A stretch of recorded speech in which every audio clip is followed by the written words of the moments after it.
the annual 22 kill fundraiser at the Lafayette Club.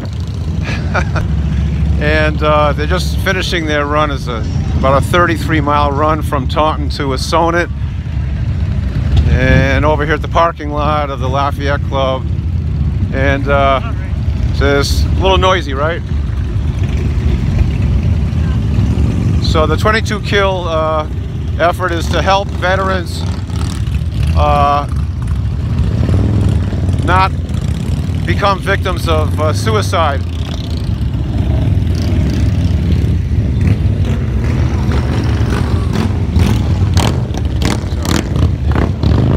So a lot of you know, veterans who belong to motorcycle groups, organizations.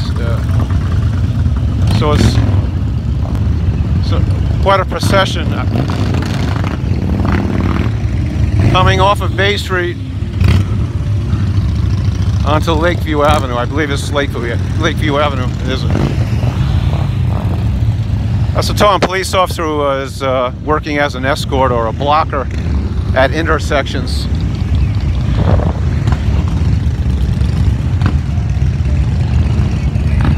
You can see. So it's quite a collection. About 300 bikers, I was told, participating today.